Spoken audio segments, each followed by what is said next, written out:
क्या हाल चाल है दोस्तों। उम्मीद करता हूँ सबका हाल अच्छा होगा, आप घर हो स्वस्थ हो।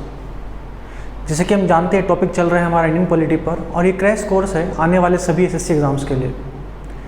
आज जो हमारा टॉपिक होगा पॉलिटी के अंदर, वो टॉपिक है अटॉर्नी जनरल ऑफ इंडिया, यानी भारत का महान न्यायवादी। तो समझते हैं इसे। अगर मैं भारत के महान न्यायवादी की बात करूं, सबसे पहले ये होता कौन है कि ही और सी इज़ द फर्स्ट।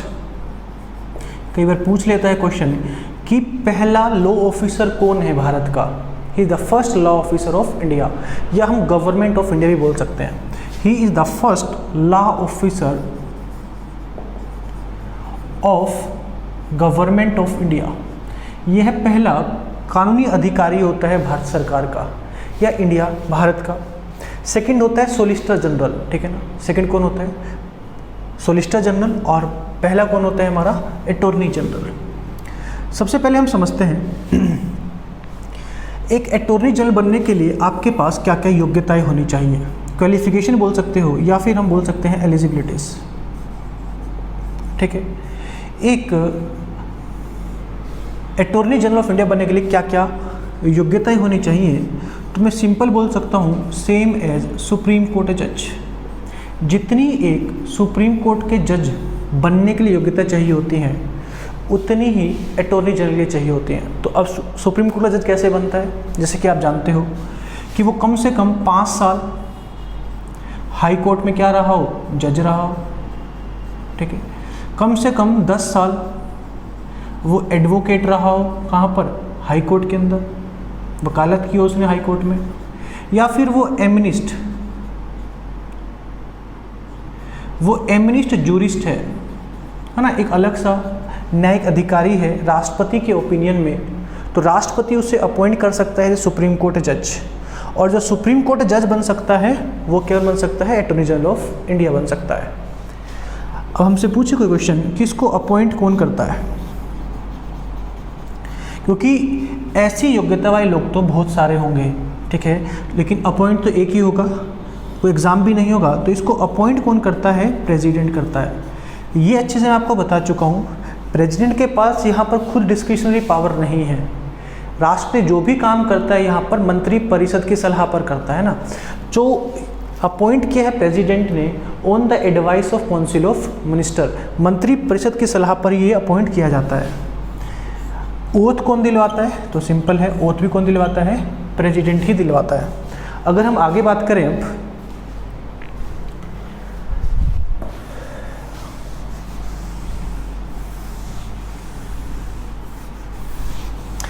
कि हमने बात की इसको ओथ कौन दिलवा रहा है। अगर इसके कार्यकाल की बात की जाए, यानी टर्म, या आप टेन्योर भी बोल सकते हो, कार्यकाल भी आप बोल सकते हो, इसका कार्यकाल कितना होता है?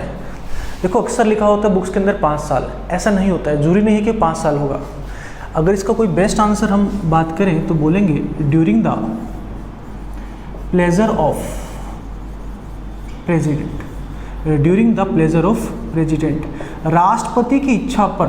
इसका मतलब क्या है? अक्सर हम देखते हैं जैसे ही सरकार बदलती है तो अटॉर्नी जनरल ऑफ इंडिया बदल जाता है। इससे हमें क्या चीज़ समझ आती है कि सरकार बदली तो मंत्री परिषद बदला, मंत्री परिषद की सलाह पर राष्ट्रपति काम करता है। तो जैसे सरकार बदली और वो सलाह देंगे किसको?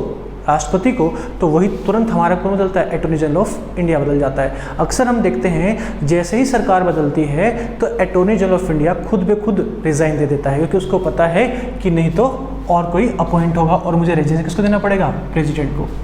अगर इसकी हम सैलरी की बात करें, देखो अगर आपने टॉपिक शेड्यूल्स पढ़ा है तो मैंने अच्छे समझाया था कि जितनी भी सैलरीज होती हैं, लगभग सैलरी डिसाइड तो पार्लियामेंट ही करता है। मिलती कहाँ से? कंसोलिडेटेड फंड ऑफ इंडिया से मिलती है। लेकिन 2 पद होते ऐसे हैं जिसकी सैलरी पार्लियामेंट तय नहीं करता है, डिसाइड नहीं करता है। केवल 2 ही पद बोल रहा हूँ, जितने भी सेंटर के पद हैं, जितने भी यूनियन के पोस्ट हैं, सभी की सैलरी पार्लियामेंट तय करता है। लेकिन केवल 2 ही पद छोड़ देना, एक है अटॉर्नी जनरल ऑफ इंडिया और एक है यूपीएससी चेयरमैन, ठीक है। अगर हमसे कोई क्वेश्चन पूछे कि अटॉर्नी जनरल की सैलरी डिसाइड कौन करता है, तो बोलना डिसाइडेड बाय होम? प्रेसिडेंट। मिलती कहाँ से है? चार्ज किस पर होती है? तो वो आंसर सेम होगा, charge upon consolidate fund of India, Bharat की संचित निधि पर इसकी सैलरी पड़ती है।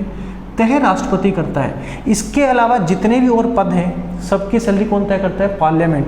केवल 2 ही पद बताता हूँ मैं हमेशा, एक है अटॉर्नी जनरल ऑफ इंडिया और एक है यूपीएससी का चेयरमैन। सैलरी हो गया। अगर मैं यहाँ पर रिज़ाइन की बात करूँ तो रिज़ाइन भी कौन लेगा? पॉलिटी के अंदर एक बात ध्यान रखना, जो अपॉइंट करता है रेजिग्नेशन भी वही लेता है। तो रिज़ाइन कौन लेगा भाई? प्रेसिडेंट लेगा। अब कुछ बातें और कर लेते हैं अटॉर्नी जनरल ऑफ इंडिया के बारे में। देखो, अगर हम बात करें आर्टिकल 88, कभी आर्टिकल नहीं पूछता है। आर्टिकल 88 में लिखा है कि अटॉर्नी जनरल ऑफ इंडिया ना तो लोकसभा का मेंबर है, हमें पता है, ना राज्यसभा का मेंबर है, लेकिन वो लोकसभा में बैठ भी सकता है और वहाँ पर एड्रेस भी कर सकता है। तो हमने लिखा कि ये एड्रेस कर सकता है, संबोधन कर सकता है एनी हाउस, किसी भी हाउस को, लोकसभा हो या राज्यसभा हो। साथ में पार्लियामेंट की कमेटीज होती हैं, सुना होगा लोक लेखा समिति, एस्टीमेट प्राक्कलन समिति होती है ना, पब्लिक अकाउंट कमेटी होती है। तो जितनी भी कमेटीज होती हैं पार्लियामेंट की, वहाँ पर ये पार्टिसिपेट कर सकता है। पार्लियामेंट्री कमेटी, जितनी भी पार्लियामेंट्री कमेटी होती हैं उसमें क्या कर सकता है? ये पार्टिसिपेट कर सकता है। हमसे क्वेश्चन पूछे कि वह पद कौन सा है संवैधानिक जो ना तो लोकसभा का मेंबर है और ना राज्यसभा का मेंबर है, परंतु वहाँ बैठ भी सकता है और बोल भी सकता है। लेकिन याद रखना, क्योंकि ये उसका मेंबर नहीं है तो हम लिखेंगे कि ये वोट नहीं कर सकता, बट कांट वोट। यहाँ तक क्लियर है? काफ़ी इंपॉर्टेंट है। कभी आर्टिकल नंबर नहीं पूछता है, ये पूछ लेता है, ठीक है, तो ये काफ़ी इंपॉर्टेंट है। अगर अब हम बात करें कि पहला, हमेशा इंपॉर्टेंट होता है पहला और अभी कौन है, ठीक है ना। हमेशा हम एग्जाम में देखते हैं कि पहला हमारा लॉ मिनिस्टर कौन था या अब कौन है। जो क्वेश्चंस आते हैं या पहला या आखिरी से ही आता है। तो पहला अटॉर्नी जनरल ऑफ इंडिया कौन था? चलिए मुझे आप कमेंट बॉक्स में बताओ कि पहला कौन था। अभी तो आपको पता होगा के वेणुगोपाल है। कौन है अभी? Now attorney general of India कौन है?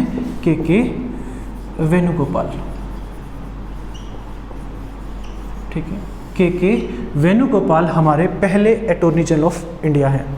चलिए इसको आंसर को मैं बता देता हूँ, लिख लीजिए आप। MC सीतलवाल। मुझे आप एक क्वेश्चन और बताओ, अगर आपको गूगल पे ये तो मिल ही जाता है इजीली, इसको ढूंढना कि अटॉर्नी जनरल ऑफ इंडिया का कंसेप्ट हमारे संविधान में कहाँ से है। आपको जनरली किसी बुक में मिलेगा नहीं, थोड़ा मेहनत करोगे तभी मिलेगा कि अटॉर्नी जनरल का ऑफ इंडिया कंसेप्ट हमारे संविधान में कहाँ से लिया गया है ना। The concept of attorney general of India taken from which country. ये क्वेश्चन है आपके लिए, आप मुझे प्लीज़ कमेंट बॉक्स में जरूर बताएं। नाउ ये तो मैंने बोला कि जो अटॉर्नी जनरल ऑफ इंडिया होता है वो फर्स्ट लॉ ऑफिसर है, लेकिन अगर हमसे पूछे कि सेकेंडरी लॉ ऑफिसर कौन है, ठीक है, तो याद रखना उसको हम कौन सा पद बोलते हैं? Solicitor general. इसके नीचे भी होता है एडिशनल सोलिसिटर जनरल। अभी जो सोलिसिटर जनरल है हमारे वो कौन है? तुषार मेहता। कौन है भाई? तुषार मेहता। और याद रखना एक बात, तुषार मेहता को अपॉइंट किसने किया होगा? अपॉइंट किया है इसको भी प्रेसिडेंट ने। एक बात और ध्यान रखना कि जो सोलिसिटर जनरल है इसकी बात संविधान में नहीं की गई है, इसको पार्लियामेंट ने एक्ट से पास किया है, तो इसको बोलते हैं हम स्टैच्यूरी। क्या बोलते हैं? सांविधिक या वैधानिक है ये कैसा है? वैधानिक है, स्टैच्यूरी है, ये संवैधानिक नहीं है, ठीक है ना। सांविधिक है, क्या है ये? क्या बोल सकते हैं हम? ये सांविधिक है, संवैधानिक नहीं है। कौन सा? सोलिसिटर जनरल तुषार मेहता है। अपॉइंट किसने किया है? प्रेसिडेंट। और इसका कार्यकाल होता है कितने साल? 3 साल। तो ये हमने बात की topic attorney general of India की। इससे जितने भी क्वेश्चंस बनते हैं उन सब की हमने बात की। उम्मीद करता हूँ क्रैश कोर्स जितना भी अभी तक करवाया है, और अगर आप उन टॉपिक वाइज उनके क्वेश्चंस कर रहे हो तो आप कर पा रहे होगे। अगर फिर भी कोई डाउट आ रहा है तो आप फ्रेंकली पूछ सकते हो कमेंट बॉक्स में, या फिर आपको कोई सजेशन है तो वो भी आप दे सकते हो। चलिए आज की क्लास इतनी ही। अगली क्लास में हम मिलेंगे टॉपिक पार्लियामेंट के साथ। तो कैसी क्लास लगी ये भी जरूर बताएं। Thank you.